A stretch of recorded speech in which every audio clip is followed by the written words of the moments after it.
Salut à toutes et à tous, c'est Erwan Le Havre, on se retrouve donc pour cette nouvelle vidéo après match du derby normand entre Le Havre et le Stade Malherbe de Caen. Match nul, un but partout, un arbitrage pourri. Ouais, ben c'est parti pour cet après-match. Résumé de la rencontre, alors pas mal de choses à dire dans ce résumé de la rencontre, effectivement, avec un début de match hier soir à 20 h au stade Océane du Havre, avec une affluence d'à peu près 12 000 spectateurs, ce qui était plutôt pas mal. Donc voilà, premier but c'est pour les Ciel et Marines, Jamal Thierry sur penalty, faut le préciser, à la 33e minute de jeu, et égalisation d'Onyangé à la 89e minute de jeu. Donc voilà, score final, un but partout, deux cartons rouges avec Ersoy à la 68e et Steve Yago à la 52e minute de jeu. Voilà, des buts qui ont été refusés, des actions refusées, des pénaltys sifflés. Franchement, il y avait pas mal de choses à dire. Je pense que l'arbitrage était pourri, puisque un but a été refusé pour le hack, pour moi il était valable. Un but de Caen était aussi valable qui a été refusé. Donc du moment qu'il y a tellement d'erreurs, je pense que l'arbitre, il faut qu'il change de métier, qu'il devienne boulanger, pourquoi pas, mais arbitre, c'est pas son truc. Et c'est parti donc pour notre 100% hack, évidemment, donc je suis déçu de ce match nul, mais franchement j'ai vu deux équipes havraises dans ce match, et c'est ce qu'on voit plutôt souvent, et ce qu'on voit régulièrement, notamment lors des matchs aussi précédents. Du moment que le match commence, j'ai vu une très très belle équipe havraise, une équipe qui avait envie, une équipe qui faisait des belles passes, une équipe qui se créait des occasions, et puis voilà, but refusé pour Imad Abdelli. On continue à jouer, on obtient un penalty, Jamal Thierry qui la met dedans. Et du moment qu'on marque un but, on s'est un petit peu plus calmé. On a arrêté de jouer comme on jouait au début de match. Et voilà, mi-temps 1-0. Et puis seconde période, on a joué comme une équipe en fait qui cherchait qu'à jouer défensif, qui faisait plus de passes, qui allait plus vers l'avant, un bloc qui était trop bas. Et ce qui a permis à Caen de se créer des occasions, à avoir plus le ballon, ce qui leur a permis de croire aussi en leur jeu, et ce qui leur a permis de marquer ce but à la 89e minute de jeu, et de prendre le point du nul. Donc voilà, j'ai vu deux équipes à Brest, franchement, et un très très bon début de match.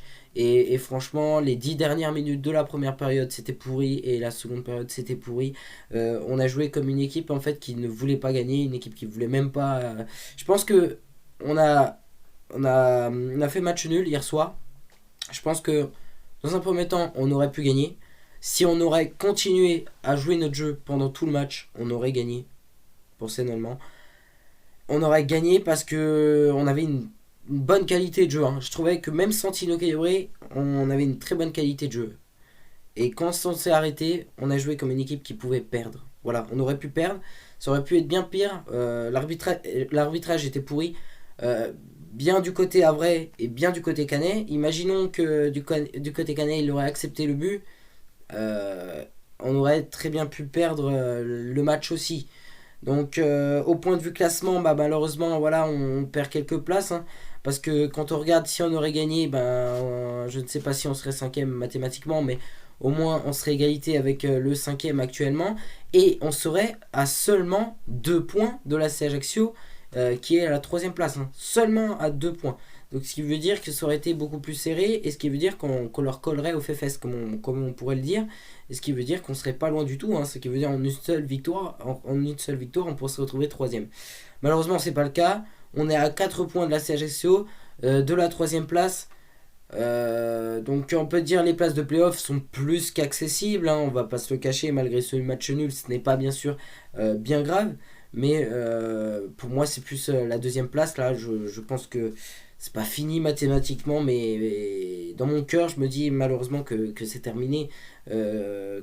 Quand, face à Caen, honnêtement, on était censé gagner, quand je voyais le point de vue du jeu. Bon, la petite bonne nouvelle du match nul, c'est que j'ai eu raison sur mon pronostic de la vidéo de la veille que j'avais pu faire. Mon petit pronostic, j'avais pronostiqué un match nul, un but partout.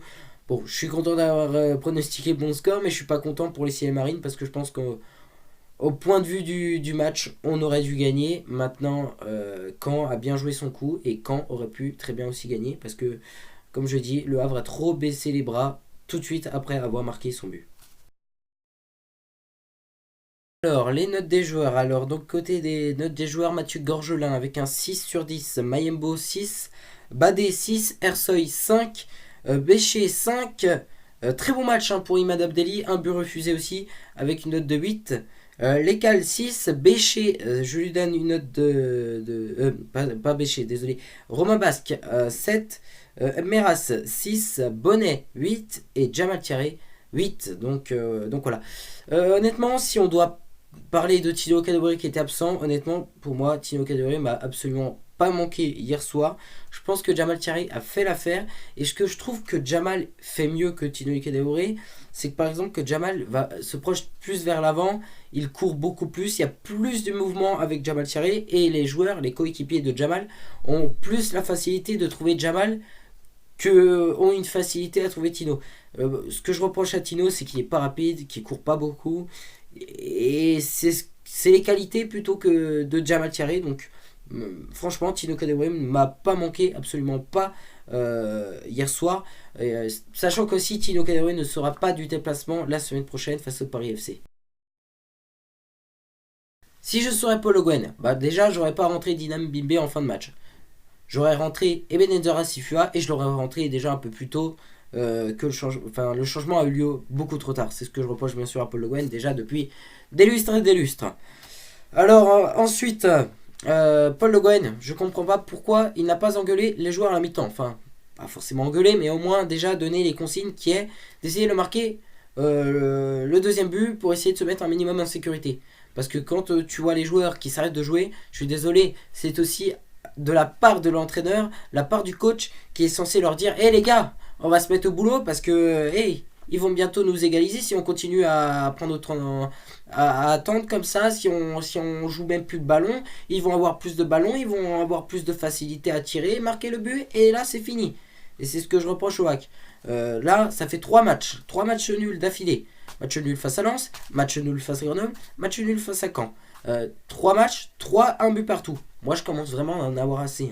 Le HAC, cette saison, c'est beaucoup trop de matchs nuls. Alors oui, on n'a que 4 défaites, c'est pas beaucoup en effet.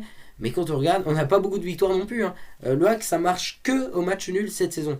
Et alors, ça vient aussi, d'une part aussi, non seulement des joueurs, mais aussi à Paul Le Guen qui, dans le genre de match, comme hier soir, qui est censé parler aux joueurs, de leur dire ok, on marque le premier, mais il faut pas s'arrêter de jouer.